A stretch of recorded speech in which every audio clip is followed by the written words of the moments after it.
बनाना, समझ गई? जी पिताजी। आरती वहां से चली गई। अगले दिन पायल को देखने के लिए लड़के वाले आए। लड़के का नाम आलोक था। आलोक अपनी माँ के साथ आया था। साथ में उनका नौकर रघु भी आया था। आते ही आलोक की माँ जानकी ने हंसते हुए कहा, हरिहर जी, हम एक नौकर को लाए हैं हमारे साथ। आपको कोई तकलीफ तो नहीं है? वो बात ऐसी है कि हम उसके बिना कहीं जा नहीं सकते। नहीं नहीं, कोई बात नहीं जी। आइए आइए, अंदर आइए। रघु के साथ जानकी और आलोक अंदर आए। रघु भी बचपन से उन लोगों के साथ ही है। जानकी और आलोक सोफे पर बैठ गए और रत्ना पायल को लेकर हाजिर हो गई। वाह, पायल तो दिखने में बहुत अच्छी है। अरे वाह बेटा, एक नजर में पसंद भी कर लिया। वो लोग बैठकर गप्पे शप्पे लड़ाने लगे और तभी आरती खाना लेकर आ गई। ये लीजिए, आप लोगों के लिए खाना लाई हूं, खा लीजिए नहीं तो ठंडा हो जाएगा। हरिहर जी, ये कौन है? ये हमारे घर की नौकरानी है। अच्छा, पायल बेटी, तुम्हें खाना बनाना आता है ना? पायल को खाना बनाना नहीं आता था, इसीलिए वो चुप रही। जानकी और आलोक ने आरती का बनाया हुआ खाना खाया और उन लोगों को बहुत अच्छा लगा। वाह वाह, खाना तो बड़ा स्वादिष्ट है।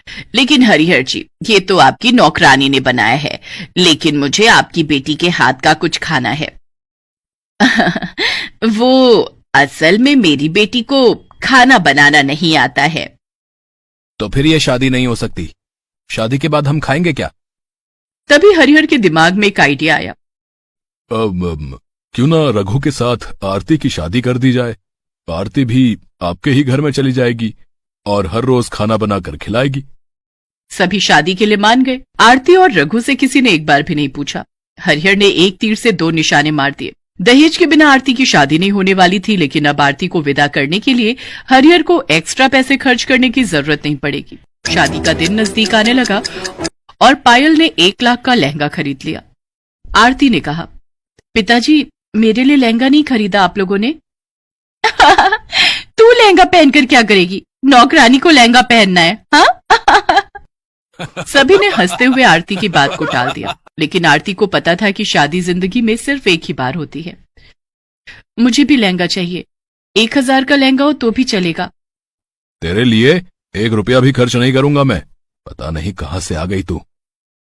तुझे तो अफ्रीका के जंगलों में होना चाहिए था।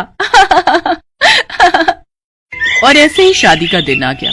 पायल लहंगा पहनकर तैयार होने लगी, लेकिन आरती के पास पहनने के लिए कुछ भी नहीं था। वो अपनी माँ की फोटो के सामने खड़ी होकर रोने लगी। माँ, क्या ऐसे शादी होगी मेरी? न लहंगा न अच्छे कपड़े। यहाँ क्यों रख के गई मुझे माँ? उत्तर दो माँ, उत्तर दो। तभी अचानक से आरती को उसकी माँ की आवाज सुनाई दी, जैसे कि आकाशवाणी हो रही हो। बेटी, मैं तेरी माँ हूं। तेरे बारे में तो मुझे सोचना ही पड़ेगा। बिस्तर के नीचे एक ट्रंक है, उसके अंदर मेरी शादी का लहंगा है, उसे निकाल कर पहन ले। माँ, माँ कहाँ हो आप?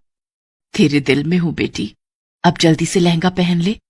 आरती ने बिस्तर के नीचे से ट्रंक निकाला और उसमें से लहंगा निकालकर पहन लिया, और पहनते ही एक चमत्कार हो गया। आरती काली से गोरी हो गई। वो इतनी सुंदर हो गई कि खुद को आईने में देखकर उसके खुद के होश उड़ गए। क्या मैं इतनी सुंदर हूं? लेकिन कैसे? ये माँ का प्यार है बेटी। अब जा, शादी के मंडप में जा। शादी के मंडप में आलोक खड़ा हुआ था। पास में ही रघु भी खड़ा हुआ था। पायल मंडप में पहुंची और उसके बाद आरती वहां पहुंच गई। आरती को देखकर सबके